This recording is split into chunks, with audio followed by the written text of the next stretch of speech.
Welcome to another Demarcation Media Mega Construx review. Today we're going to be taking a look at Halo Infinite Blind Bags Series 4. Now this has been kind of a long time coming because these leaked a while back.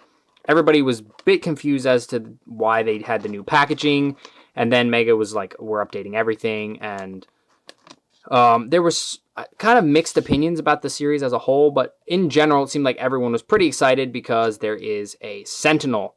Finally, it's been a really long time since Mega did anything Sentinel related. I think there was one Battlescape that had a Sentinel. So yeah, it's been a while. New packaging. I didn't like it at first, but I don't know, it kind of works out. I like it. I think there's a lot of stuff here that maybe could be trimmed down a little bit, but overall I think these are going to pop on the shelves. Looks pretty good. There's a lot of green and blue in this series, so there's low contrast here, which is a little weird, but for the most part I really like this. So we are going to go through these one by one, and we are going to go through by rarity. Also, if you did not see my video where I opened the whole series, I'll put the link to that or a little card up in the corner or something. But I also noticed and pointed out in that video, there are now parts count for each figure, which is very useful because you can always tell if you're missing a piece just by looking at the parts count. Although they do seem to count every piece. So like head, torso, upper arm, lower arm, maybe hand, I don't know. But yeah, so let's go ahead, jump in, and we're just going to follow the list here and start with that Marine. Mega has kind of launched into making desert-themed Marines. So the new Scorpion tank has a desert Marine, and we have another one here. In Infinite, there are no such thing as desert Marines, at least not yet, but these look really cool, so I'm not going to complain. We get a black stand. We have a commando rifle, same kind of color as we've been getting, this kind of gray-green color. And then the Marine herself, because yes, it is a female, has the new masked head, which, let me grab. Here's the platoon pack, or garrison pack Marine. So you can see these are indeed the same heads, although the new print, first of all, is kind of lacking eyebrows. Let me look at it up close real quick. Oh no, it's very, very blonde eyebrows, and the print overall is just done better.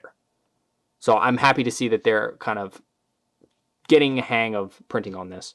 Also, I got to try that. That looks pretty cool. Yeah, I'm happy to get this masthead again. Now, I did notice it seems like, I don't know, is the leg not wanting to go on or something? It just feels like the legs stick out more than usual, more bow-legged than usual. Maybe not. It's just, I wish they could have figured out a way to not make them look bow-legged, because I love this Marine style. It's just the bow-leggedness gets me sometimes, and the fact that they can't like fully straighten their legs. I feel like Mega should have been able to do something about that. The upper arms have the like armor attachment bits, so you can put extra armor on there if you want. Get armor from your Marine gear packs, put them on there. Helmet is printed, which is nice, and the knee pads are printed, which is nice. So it's kind of all out for a blind bag figure. We get a backpack as well, which is fantastic. I'm really happy about that. And it kind of looks like the... There we go. Oh, wait, the figure was coming apart. Maybe that was part of why she looks so weird. Really happy to get the backpack. That just adds a lot to the figure. Kind of ups the value. So overall, really nice figure. I was kind of not happy about the fact that it was a female when I first saw the series, just because as of right now, the female torso is really kind of incompatible with a lot of things. And the Infinite Marine armor works really well, but like ODST armor doesn't really work. For Spartans, only specific armors fit. So I wasn't super happy about it, just because the male torso is more modular. But overall, it seems to work out for this figure, so I'm fine with it. So this is a figure that I was both excited about and dreading a little bit, because on the packaging, he looks like a really, really tacky green, like some new green. But no, this is just Mega's normal lime green. So he matches like Fireteam Venom and stuff. And while it is a very bright color scheme, it kind of works out. Like I'm kind of digging this. I like the tan. It's kind of low contrast, but it works. And then the printing is done really nicely. So we have a printed knife on the chest plate, which I was not expecting, really. I mean, let me rephrase that. Obviously, it was in the pictures, but I don't often expect to get that level of extra print for blind bag figures. So when it does happen, I'm always very happy about that. The head has all kinds of print all over it, all little markings, even some black around the back, or some gray, which is kind of misaligned.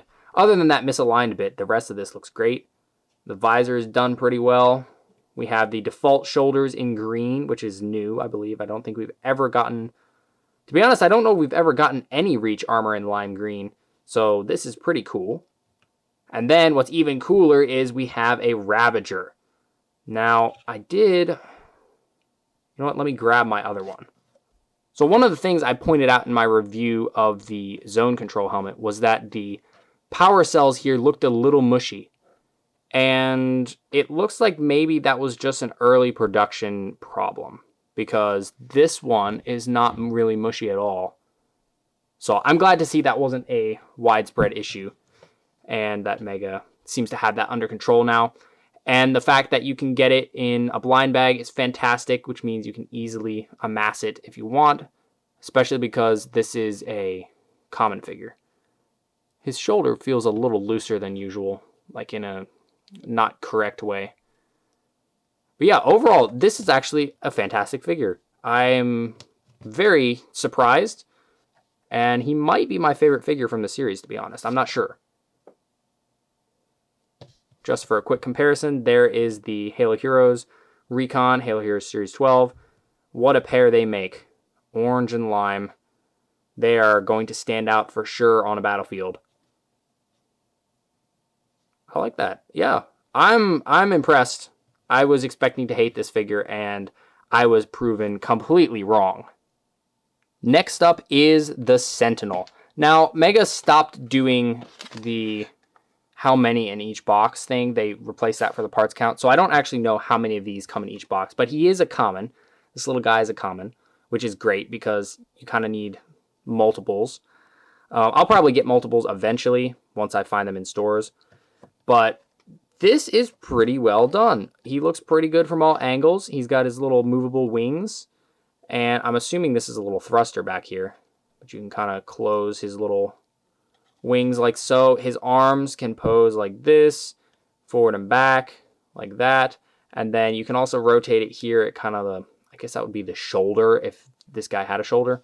It's a little stiff, at least on mine, to move it there just because, you know, that's just how the piece is. And then I think maybe this thingy down here is supposed to be the Sentinel beam. Unfortunately, they did not use the actual Sentinel beam, which kind of stinks. I'm a little sad about that. But you can easily swap one on if you have one. I do have one somewhere, but I don't know where it is. So we're not going to try to do that today. There's this little eye. He's got a small flight stand and a bigger stand than usual so that he can float. And then he scales pretty well to figures, I think. Maybe he's a little large, but I don't think that's bad. Not for the level of articulation and detail we got on him. So I'm 100% fine with that. And instead of coming with a checklist, he comes with instructions like this, so you can put them together. And then a parts checklist. So yeah, this one's really good. I'm really happy Mega went and did this guy as a common. Because they easily could have made him a rare or the ultra rare, and then people would have been scrambling to get him, and it would have been chaos. But they were nice. They knew people wanted Sentinels, and they made him a common. And I applaud that very much. Next up is another figure I was not expecting to like this much, but I'm really digging this figure. This is the Infected Anubis. So let me grab our other Infected. The Gungnir, and look at that. So far we have 2 infected Spartans, and they both look absolutely fantastic. I love what Mega is doing bringing these guys back. I love the fact that they're using the old style energy swords and being consistent about that. It's just super cool. Oh, wait, that's not his stand. What am I doing? So we now have this new chest armor, and we have these shoulders and the Anubis head and these thigh pieces all recolored in the glow-in-the-dark for the first time. We got silver, I believe. Yeah, I think this is the first time with the silver for the lower legs and possibly the lower arms as well. Yeah, the other guy has just the normal reach ones. So there's a lot of recolors here. And then, of course, we have the sword. And then the visor is green, which looks fantastic. Now, the print on the helmet. I don't know if that's glow in the dark yet. So I'm going to turn off the lights.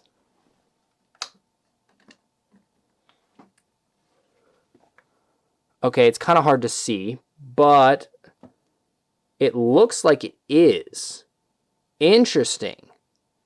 I checked up a little closer, and that paint on the helmet is indeed glow in the dark. And it's pretty well color matched to the rest of the armor too.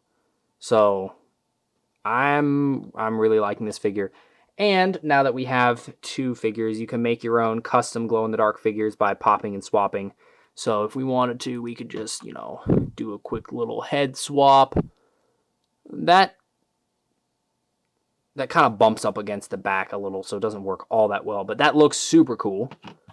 And then you could do this if you wanted a female Gungnir. I really hope Mega continues making these glow-in-the-dark figures because they are super cool. It's just, yeah, it's really good. I'm happy with this one. Again, another figure I was really expecting not to like because it renders, I don't know, I was just like, it looks kind of meh. But in hand, looks absolutely fantastic. Oh yeah, I forgot to mention, she is a rare. I almost said ultra rare. She's just a rare, which makes sense because glow-in-the-dark figure is kind of slightly chase figure-esque, so I think that makes sense.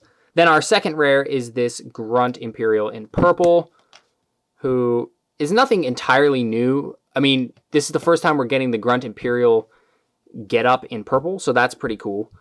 But we've gotten an orange Grunt Imperial and two different reds, so maybe it's time to do a Grunt Imperial comparison video. This guy does not have any of the blue print on his helmet, which kind of makes me sad, especially since we got so much print on the Recon. But yeah, this is a good figure. I'm glad it's a rare. It makes sense because you don't need a ton of these specific grunts. He has a plasma pistol.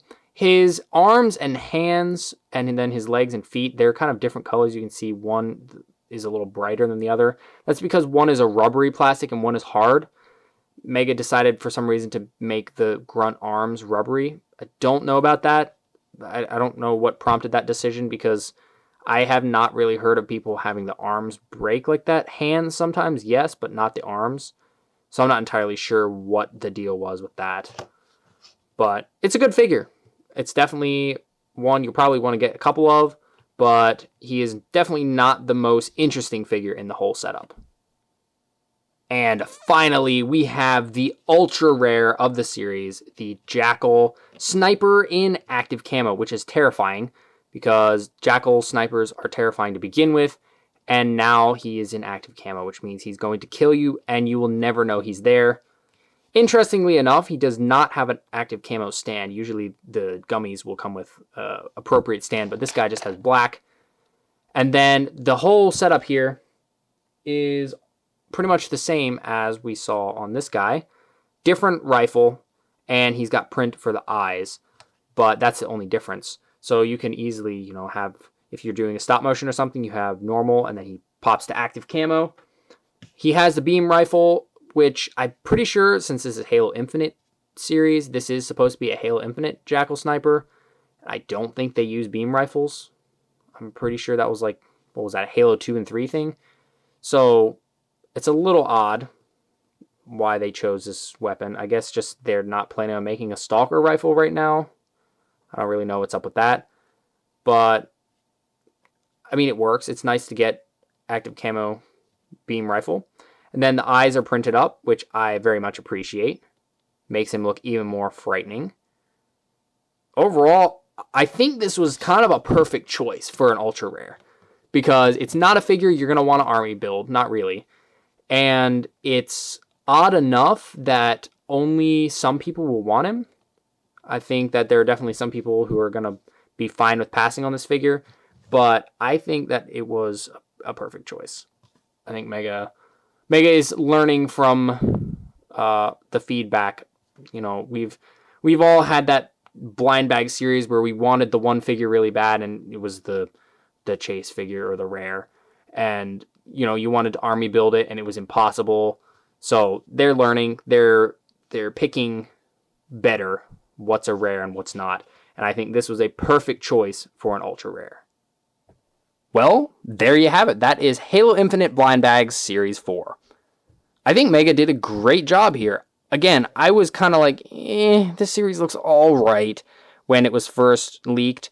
But now that I've gotten to look at the figures up close, see, you know, what the whole series is actually in hand, I really like this. This definitely is, in my mind, better than Halo Infinite Series 1.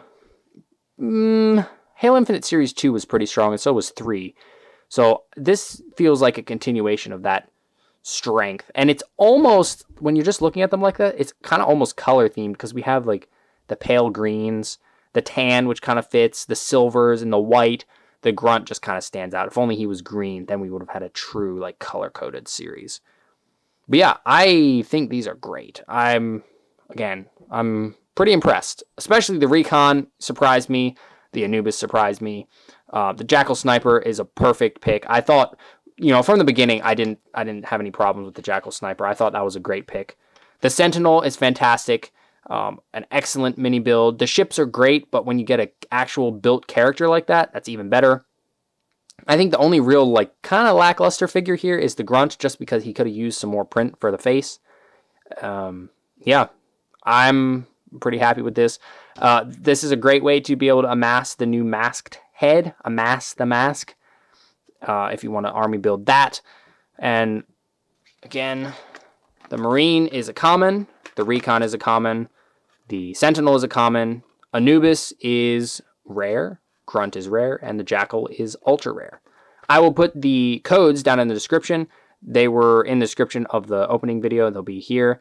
So check your Walmarts, check your Targets, wherever usually has blind bags. Keep your eyes open because they're hitting stores all over the place. So if you can find some, definitely grab a few, especially that Sentinel. Yeah, honestly, you probably want to get a full set. Like they're all worth getting at least one of. Thanks so much for watching. If you enjoyed this video, please leave a like and consider subscribing, and I'll see you next time.